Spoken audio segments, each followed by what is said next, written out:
Përshëndetje të nderuar shikues, po takomi në edicionin e lajmeve në Fokus, do të jemi së bashku për të njohur me zhvillimet kryesore që shënuan ditën e sotme. Titujt kryesor fillimisht. Kryetari i Vetëvendosjes Albin Kurti zbutet në komunikim me partitë atyre që dikur i u drejtohej me epitetin hajvan, tash ka vendosur të lidh ura diskutimi. I dërgon letër Abdi Xhikut e fton që të bisedojnë për konstituimin e kuvendit, ja jep disa opsione sa i përket orës dhe ditës kur kjo mund të ndodhë. 4 të arrestuarit Djen Gjakov dalin para gjykatës themelore, 2 nga ta e pranojnë para turpi gjykues se punojnë për institucionet serbe të sigurisë. Prokuroria i kërkon gjykatës caktimin e masës së paraburgimit ndaj të dyshuarve që u gjetën mjete mprejse e të cilët hiqeshin si pelegrin serb.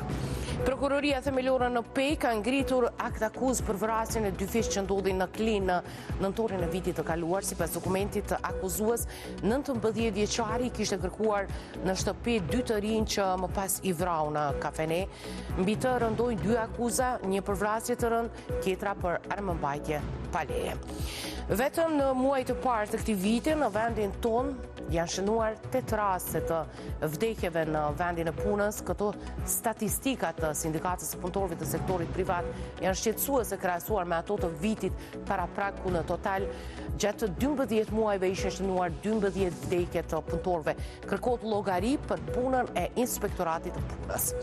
Zyra e rregullatorit të energjisë i fton në takim gazetarët me qëllimin që të diskutojnë mbi vendimin për shtrejtim të rrymës që pritet të merret më 11 prill, por thirrja absurde që kjo bisedë të bëhet pa praninë e kamerave nuk u mirëprit nga gazetarët. Reagon edhe AGK-ja, kërkon transparencë nga ky institucion. Lëvizja Vetëvendosje duket se është angazhuar seriozisht drejt themelimit të institucioneve të reja, derisa Glauko Njufca do t'i takojë nesër liderët e partive. Njërit prej tyre, Lumir Abdi Xhikut, i ka shkruar letër Albin Kurti, kryetar i Vetëvendosjes. Me mirësjellje të lartë, kryeministrin në detyrë ja ka ofruar kryetarit të LDK-s disa opsione të orës dhe ditës se kur mund të ndodhë ky takim. Abdi Xhiku nuk ka folur. Nga seanca konstituive kanë mbet veç një javë. Pikërisht të ditë para së martës të 15 prillit, Albin Kurti adresoi një kërkesë tek Lidhja Demokratike e Kosovës.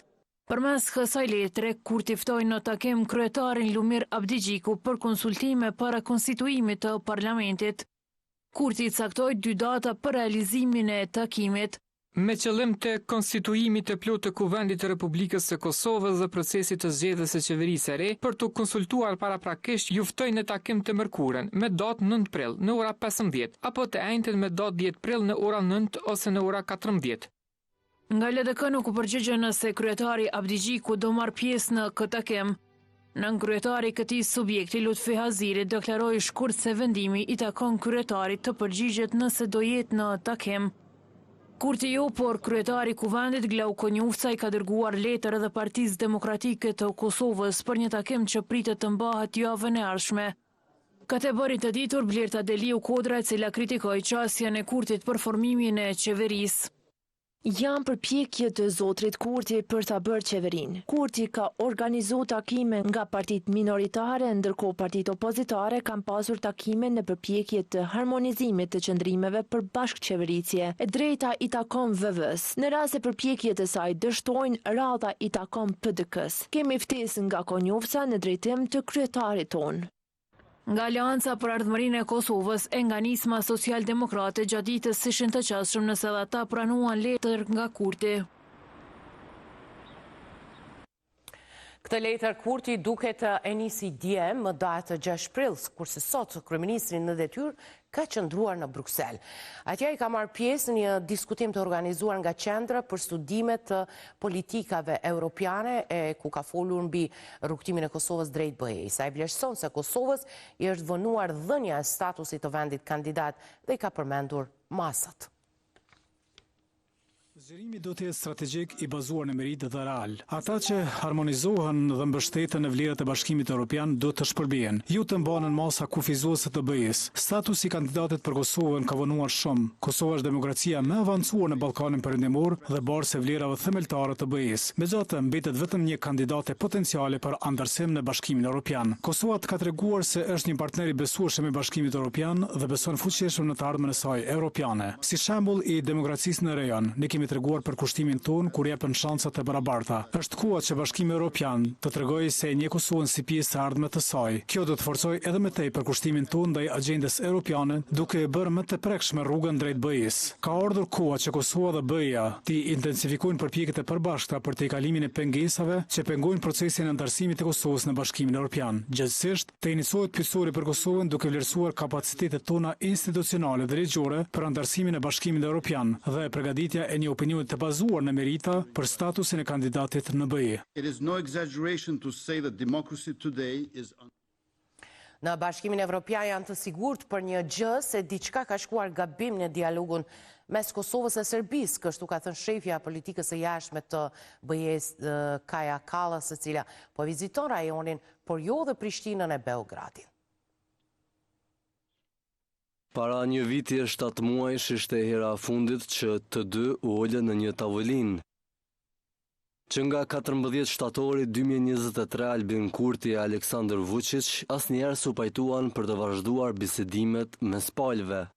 Gjatë këtyre 19 muajve, Serbia kreu sulm terrorist në Banjsk të Zveçanit dhe vrau rështerin Afrim Bunjaku, e po ashtu akuzohet direkt nga autoritetet kosovare për sulmin në Iberlepenc. Vazhdimin e dialogut mes dy shteteve, Kurti e kushtozoi kryesisht me dorëzimin e kryeterroristit Milan Radojčić, derisa Vučić me nisjen e themelimit të asociacionit të komunave me shumicë serbe. Asnjëra nga këto nuk pritet të ndodhin, të paktën sipas deklarimeve publike të dy liderëve deri më tani. Në ndërkohë, emisari për këto negociata, si dhe shefi politikës së jashtme të BE-s, u ndërruan nga Unioni Evropian. E kjo e fundit, Estonezja Kaja Kallas deklaroi të hënën se po i analizojnë gabimet të bëra nga paraardhësit e tyre. Ajo çfarë po bëjmë ne është që bashkë me të dërguarin po shohim në të vërtetë se cilat janë gabimet, çfarë funksionon e çfarë jo, që të gjallërojmë këtë proces të normalizimit. Këtë deklarim Kallas e bëri nga mali i Zi, ku po qëndron momentalisht në vizitë në turin e saj të parë në Ballkanin Perëndimor. Derisa nga 7 deri më 9 prill ajo do të vizitojë edhe Shqipërinë dhe Bosnjën e Hercegovinën. Kallas nuk e ka të planifikuar për momentin ndonjë vizitë në Kosovë apo Serbi, mirë po që kur mori detyrën me 1 dhjetor 2024, tha se do të aprovojnë një formë të re të dialogut. Kurse në Prishtinë, presidentja Vjosa Osmani është takuar me të ngarkuarën me punë të ambasadës së Shteteve të Bashkuara të Amerikës në Kosovë, Anu Pratipati. Në takim u diskutuan zhvillimet e fundit në vend, përfshirë situatën e sigurisë në Kosovë dhe në rajon. Duke folur për situatën e sigurisë dhe zhvillimet në këtë sferë, Osmani theksoi tendencat e vazhdueshme të Serbisë për destabilizimin e Kosovës dhe të gjithë rajonit përmes veprimeve të mirë koordinuara me struktura ilegale dhe banda kriminale serbe. Presidentja theksoi se ky veprim është pjesë e një përpjekje të vazhdueshme nga Serbia për destabilizimin e Kosovës përmes kërcënimeve dhe dhunës. Sipas presidentës, kjo përbën një ndërhyrje të papranueshme në sovranitetin shtetëror të Republikës së Kosovës, thuhet në njoftim.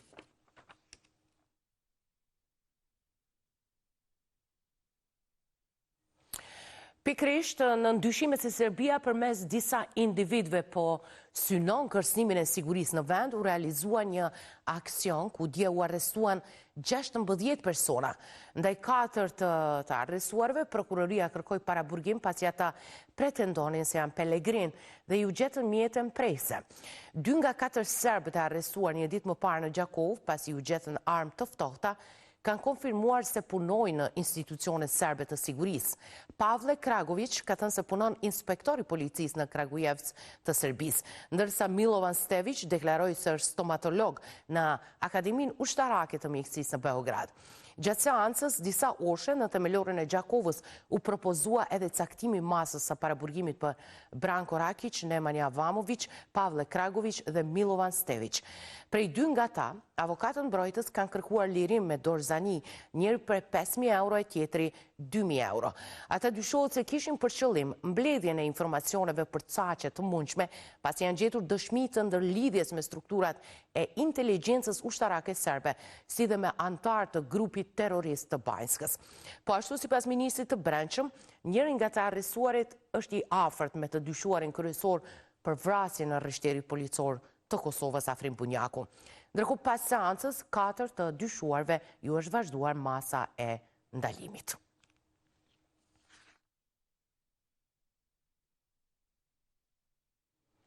Për një vrasje të rëndë, prokuroria themelore në Pejë ka ngritur akt akuzë, bëhet fjalë për akuzën ndaj Jon Hotit, 19 vjeçarit nga Klina, i cili dyshohet se në nëntor të vitit të kaluar i vrau 2 të rinj në një kafene në qendër të qytetit të Klinës.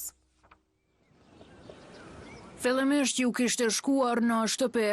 E më pas nga jashanica e Klinës, Jon Hoti akuzuar për vrasje të rënd kishte shkuar në lokalin Inbox për t'i takuar Gjepe Albisan Shlivovën. Rrugës për të tashmë të ndjerët me 13 nëntor të vitit para prak, Hoti kontaktoi përmes telefonit Albisan Shlivovën për të pajtuar për takim. Me vete aso kohë 19 vjeçari kishte pistoletën Canik. Këtë përdori për t'i vrarë 2 të rinjët, detaje këto që u bën të ditura në akt akuzën të tij. I pandehuri duke qenë i kthyer me shpinë ka viktimat e nxjerr armën nga brendia e xhaketës, e repeton e më pas kthehet në drejtim të viktimave duke shtënë 3 herë në drejtim të viktimave. Me qeras dëshmitari Egzon Shlilova, këtu vllai i viktimës Recep Shlilova, hedhet në armë të pandehurit duke parandaluar të njëjtin që të vazhdojë të gjuajë. Më pas sipas akt akuzës, Hotit i bie arma në tokë dhe largohet nga vendngjarja. I pandehuri largohet nga vendi i ngjarjes për shkak të plagëve të marra nga arma e zjarrit, ndron jetë në vend në ngjarje viktima Albison Shlilova, kurse viktima Recep Shlilova dërgohet në spitalin rajonal në Pejë, ku gjatë rrugës ka ndëruar jetë dhe arrin në spital pa shenja jete. Hoti po akuzohet për 2 vepra penale, vrasje rënd dhe mbajtje në pronësi, kontroll ose posedim të paautorizuar të armëve. Ndaj tij është kërkuar shqiptimi i dënimit në bazë të ligjit në fuqi.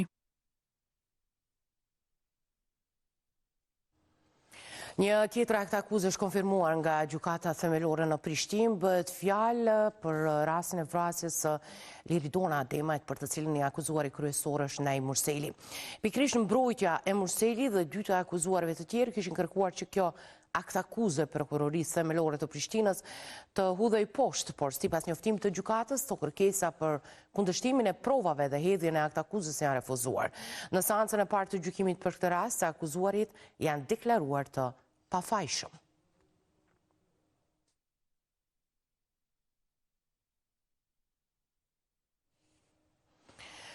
Në Klinë, një aksident i rënd trafiku ka ndodhur këtë mëngjes, në të raportohet se janë përfshirë 4 automjete dhe si pasojë 5 persona kanë pasur lëndime. Zëdhënësi policisë për rajonin e Pejës Fadil Gashi ka konfirmuar për mediat se ngjarja ka ndodhur rreth orës 10, ndërsa të lënduarit janë duke marrë trajtim mjekësor. Rreth orës 10:10, policia është njoftuar për një aksident në Rigjev të Klinës, ku janë përfshirë 4 automjete dhe janë lënduar 5 persona, të cilët janë dërguar në trajtim mjekësor, thuhet në deklaratën e Gashit.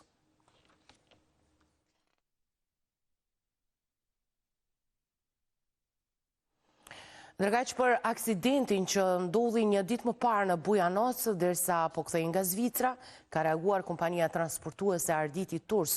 Nga kjo kompani kanë thënë për Ekspres, autobusi është aksidentuar me një vetur me targa të Serbisë dhe se nuk ka persona të lënduar.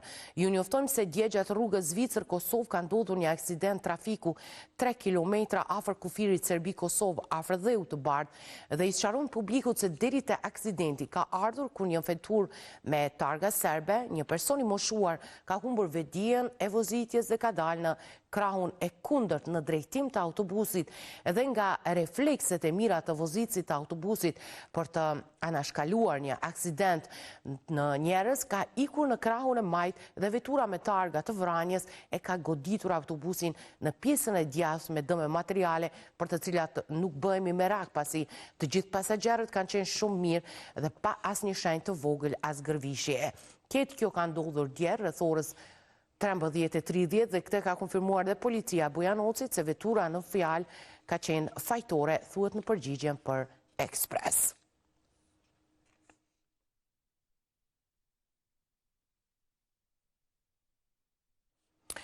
Jo nga aksidentet, por nga incidentet në vendin e tyre të punës gjatë muajve të parë të këtij viti kanë vdekur 8 punëtor. Këto shifra janë shqetësuese krahasuar me ato të vitit 2024, ku në total për 12 muaj kishin vdekur 12 persona. Sindikata kërkon angazhim më të madh të Inspektoratit të Punës. Fatlom Haradini është punëtor i tetë që humbi jetën në vendin e punës në këtë fillim vit. Ai ishte duke punuar në një vend punishte në lagjen Veternik të Prishtinës, ku si pasojë shëmbjes së dheut mbeti i vdekur pas ditën e së shtunës.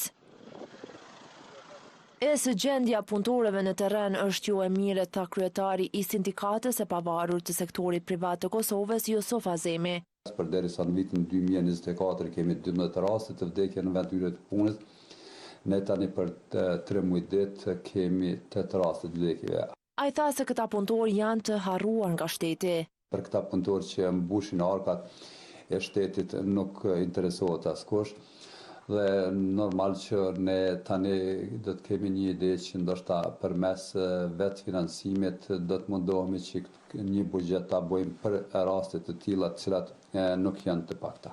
Avokati Ardian Bajraktari theksoi mangësitë e ligjit të punës e po ashtu mungesën e politikave institucionale. Kur kemi parasysh faktin që kanë kalu afërsisht 15 vite që kur nuk është ndryshuar dhe plotësuar ligji i punës, atë natyrisht që avancimet krahas fushave të tjera nuk janë arritur mjaftueshëm për me u adresu në kuadër të kornizës ligjore që rregullon këtë çështje. Ai tregoi se në cilat pika do të duhej të ndryshonte ky ligj. Është e pamjaftueshme rregullimi për sa i përket të drejtave të punëtorëve, përfshirë por pa u kufizuar në çështjen e kontratave, përfshirë kontratat cilat ndonjëherë janë të paafatizuar, pastaj çështja e të drejtave që ndërlidhen me pushimin prindëror, me pushimin e lehonisë. Lidhur me numrin e punëtorëve të vdekur në vendin e punës, ekipi të shtatë ka kërkuar të dhëna edhe nga Inspektorati i Punës, por nga ky institucion nuk kanë kthyer përgjigje brenda ditës. Një nga këto raste të vdekjes ndodhi edhe nga rrëshqitja e dheut në lagjen Veternik në Prishtinë. Ekspertët thonë se këto incidentesh që shpesh janë vdekjeprurëse ndodhin sepse ka mungesë inspektimeve në vend punishte, po ashtu mungojnë analizat e nevojshme të terrenit ku ndërtohet. Kjo vend punishte në lagjen Velania në Prishtinë u kthye në hapësirë intervenuese për zjarfiksit. Krejt kjo si pasojë e rrëshqitjes së dheut që ndodhi në mesditën e së dielës. Një incident tjetër i ngjashëm ndodhi po në fundjavë në kryeqytet. Për të evituar këtë raste, profesori menaxhimit të emergjencave Rushan Ceka tha se paraprakisht duhet që të merren masa. Ka edhe isa standarde, edhe janë ligjet e aplikueshme të Kosovës, të cilat janë të mira, mirë po mendoj që nuk zbatohen sa duhen. Sepse jo që zbatohen, po në një farforme edhe neglizhohen. Edhe mendohet që nalësia apo konfiguracioni të terrenit nuk kanë as shumë i rrezikshëm edhe nuk mirën masat. Mirë, po kur bëhet gërmimi, atëherë mundet më kriju një përgjegjësi shumë e madhe që pastaj paraqet rrezik. Ai tha se rreziqet shumë herë nuk merren parasysh në terren, madje mungon edhe prezenca e inspektorëve. Së pari të bëhet fizibiliteti i terrenit, të shqetësohet konfiguracioni i terrenit dhe pastaj konform situatës apo rrethonave që janë në terren, të bëhet edhe hartimi i projektit dhe të parashihet masat parandaluese për mbrojtje në punë. Po këtu njëkohësisht kisha kërkuar që edhe inspektorët komunal që janë në mbrojtje të punë të kenë më shumë kujdes te këto kompani të cilat punojnë dhe të shoqërojnë se a janë marrë masat Tërshtat ka kërkuar një përgjigje edhe nga Drejtoria e Inspeksionit në komunën e Prishtinës, nëse do të rrisin prezencën në terren, por nga ky institucion nuk kanë kthyer përgjigje. Për dallim nga ekzekutivi në kryeqytet, Prokuroria Themelore në Prishtinë dha shumë pak detaje për këtë raste. Lidhur me pyetjet të cilat I keni parashtruar, ju njoftojmë se gjatë shembjes së dheut në Veternik është arrestuar një person I dyshuar A.R. dhe prokurori I shtetit ka bërë kërkesë për caktimin e masës së paraburgimit ndaj personit të dyshuar, ndërsa sa I përket rastit së shembjes në Velani, prokurori I shtetit ka iniciuar rastin e hetimit për shkaktim të rrezikut të përgjithshëm. Tërshtat mëson se udhëheqësit e kompanisë, e cila ka qenë duke punuar në vendin ku humbi jetën një punëtor, janë ftuar këtë të hënë në drejtorinë e inspeksionit. Një vdekje e një të riu nga Shqipëria u raportua gjatë së hënës, një 27 vjeçar u raportua fillimisht si I zhdukur, me që I njëjti doli nga shtëpia për të prerë dru në malet e Pashtrikut. A jetë leshin nga fshati Kisha I Hasit të Shqipërisë nuk u lajmërua tek familja pavarësisht tentimeve. Për ta gjetur të riun u angazhuan familjarët dhe ekipi I kërkim shpëtimit malor. Pas ditën e së hënës, leshi u gjet pa shenja jete, ndërsa jati që po e kërkonte atë, po ashtu u gjet por në gjendje të rëndë psikologjike.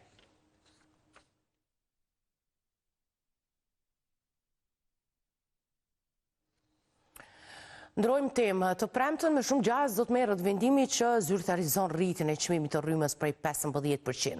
Kështu thanë zyrtarët e ZRE-s sot në një takim me gazetar e ku ata donin që kamerat të largoshin e biseda të bëhej e mbyllur. Mediat I ftuan me vetë dëshirë. Mirë po incezimin e diskutimit me gazetarët, zyrtarët e zyrës së rregullatorit për energji tentuan ta ndalojnë. Madje nuk lejonin nxjerimin as të 10 minutave të para të bisedës, siç ishte paraparë në ftesë. Nuk ka pajtim me u xhiru e as me u publiku asnjë për çka po diskutojnë as tash. Domethënë kjo është diçka që është ndaluar me ligj. Nuk mundi me xhiru. Sidoqoftë pas insistimit për rreth gjysmë ore nga të gjithë gazetarët e pranishëm, ata u tërhoqën nga kjo ide. Bëhet komplet prezantimi, çu është koni planifikuar. Okej. Fund kur kujt prezantimi mas në ndonë kamerat do më diskutu për çështje që janë më të. E me tonë kemi pa kamera pyetje përgjigje ta? Jo. Nas nuk pranojmë me për cila agenda. Çish paçi? Vazhdojmë çështë që ju keni tash. Hajde dakord. Më pas takimi vazhdoi me informimin e punës së ZRE-s ndër vite dhe pas përfundimit të prezantimit u konfirmua se rryma pritet të rritet rreth 15%. Kjo rritje prej 15%, siç e thonë në prezantim, janë shkaktori kryesor. Po, edhe shkaktori kryesor është çmimi që ka ndodhur në bursat e energjisë elektrike dhe për cilën Kosova e ka. Ky është shkaktori kryesor, do të thotë nuk ka përshtatje tjera që kanë diku në këtë 15%. Por që nga vendosja në konsultim publik të raportit, këta pranuan 396 komente, shumica të cilave vijnë nga qytetarët. Dhe të njëjtën pritën takime me 2 institucionet që po ashtu dërguan komentet e tyre. Takimet me ministri, me presidencën dhe me zyrën e deputetit është parakonë me mojtajte, më kështë e kemi plan. Ne do t'ja dërgujmë ftesën për mi diskutu komendet të cilat I kanë dërguar dhe me përfaqësu rolin tonë dhe çështjen tonë që kemi pas në raport me këto raporte dhe në raport me vendimore në cilat pritet. Në fund pepa I ZRE-s njoftoi se vendimi final do merret këtë të premte. Vendimi që do pritet më marrë me 11 minuj do të kemë fuqi prej datës 1 maj. Pikërisht atë ditë do të vazhdoj protesta kundër shtrëngtimit të energjisë elektrike në sheshin Zaher Pajazite në Prishtinë, siç njoftuan në grupin Asnjë cent më shumë. Pasi përfundoi ky takim, Asociacioni I Gazetarëve të Kosovës e ka mirëpritur organizimin dhe reagimin e gazetarëve të mediave të Kosovës për të kërkuar transparencë nga zyra e rregullatorit për energji. Javën e kaluar, ZRE-ja kishte ftuar vetëm gazetarët në një takim konsultues pa praninë e kamerave dhe të mediave për të diskutuar rreth rritjes së mundshme të çmimit të energjisë elektrike. Sot gazetarët kanë refuzuar të marrin pjesë në takim pa praninë e kamerave.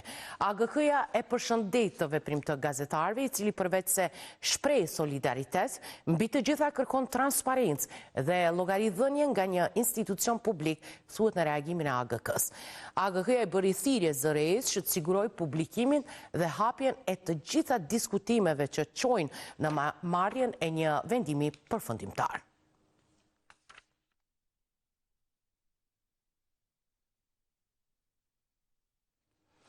Në mesin e këtyre zhvillimeve mbi rrymën, në heshtje ka qëndruar qeveria në detyrë e Kosovës. Por ministra në detyrë e ekonomisë Artane Rizvanolli ka publikuar një video ku sqaron propozimet e ekzekutivit për ZRE-n. Në lidhje me tarifat e energjisë elektrike, ne kemi propozuar ZRE-s që të mos ketë fare rritje për konsumatorët të cilët konsumojnë deri në 800 kWh në muaj, ndërsa për të tjerët rritja të jetë sa më e ulët dhe ata konsumatorë të ndahen në sa më shumë kategori ose bloqe. Në këtë mënyrë të mos trajtohet njëjtë për shembull sikur dikush që shpenzon 1000 kWh në muaj, sikur dikush që shpenzon 3000 kWh në muaj. Në këtë mënyrë ne mbrojmë familjet sa më shumë që të jetë e mundur pa e cënuar sigurinë e furnizimit dhe veçanërisht mbrojmë ata të cilët kanë nevojë më së shumti. Jo për çmim të rrymës, mirë po për shkak të punësimeve të personave që kanë lidhje me listën serbe, u protestua në Graçanicë. Qytetarë të pakënaqur për herë të dytë dolën në protest para institucioneve shëndetësore të cilat funksionojnë me sistemin e Serbisë. Dhjetra qytetarë serbë mblodhen para shtëpisë së shëndetit në uglar të Graçanicës. Të gjithë dolën të hënën për t'i shprehur pakënaqësitë me konkursin e fundit për punësimin e punëtorëve në institucione shëndetësore. Ata po pretendojnë se vendet e punës po i fitonin personat e përshtatshëm dhe të afërt me listën serbe.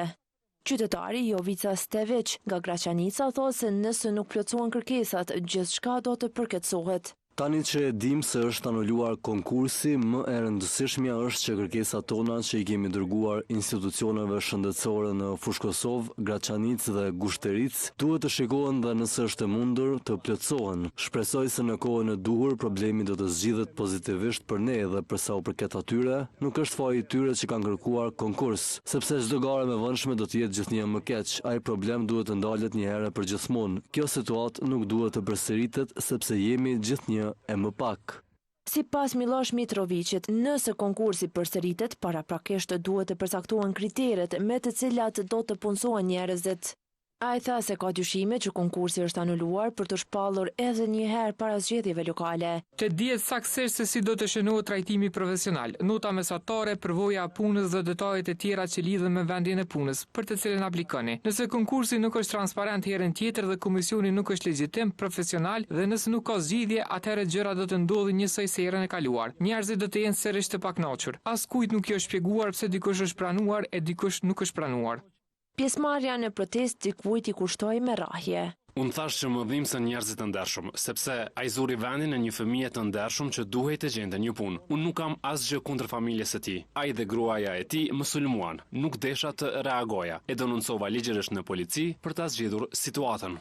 Konkurset për pranimin e punonjësve në institucione shëndetësore në komunën e Graçanicës janë anuluar me 5 prill, pasi për disa ditë banorët e pakënaqur kanë protestuar. Institucione shëndetësore në zona me shumicë serbe në Kosovë funksionojnë sipas sistemit të Serbisë dhe konkurset për vendet e reja pune janë shpallur nga Ministria e Shëndetësisë e Serbisë në fund të janarit. Kryetari i Komunës së Prishtinës, Parem Rama, ka njoftuar se kanë iniciuar kallëzim penal ndaj Inspektoratit për trashëgimi kulturore, duke thënë se ky institucion i ka bllokuar të gjitha projektet transformuese. Këtë e bërë të ditur përmes një postimi në rrjetin social Facebook, duke shtuar se përpjekjet për të punuar në interes të qytetarëve janë penguar nga struktura qeveritare. Do të veprojmë me të njëjtën rrugë dhe vendosmëri ndaj çdo personi që guxon të shkel ligjin dhe të cënojë të ardhmen e qytetarëve të Prishtinës. Qytetarët tanë meritojnë një qytet të zhvilluar dhe ne do të luftojmë me çdo mjet që kemi në dispozicion për t'i siguruar atyre këtë të ardhme. kryeqyteti po transformohet dhe nuk do të lejojmë ta bllokoj askush, thuhet në postimin e përparim Ramës. Më 12 mars, Inspektorati për Trashëgimi Kulturore ja kishte ndaluar Ramës punimet në sheshin George Bush, pasi nuk kishte bërë kërkesën për miratim të projektit tek Instituti Kosovës për mbrojtje të monumenteve, me që rast ishin ndaluar punimet për projektin që peshon 18.4 milion euro.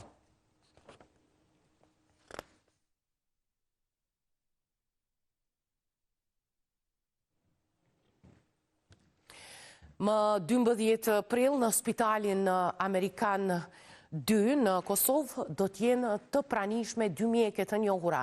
Doktoresha Ariona Sinani, kirurge përgjithshme, e specializuar në trajtimin e hemoroideve me lazer, dhe doktoresha Elira Reovica, senologe me përvojë në diagnostikim dhe trajtimin e kancerit të gjirit. Procedura moderne për trajtimin e hemoroideve me lazer do të ofrohet për herë të parë në këtë spital dhe realizohet pa dhimbje, duke garantuar një përvojë më të lehtë dhe rikuperim më të shpejt për pacientët.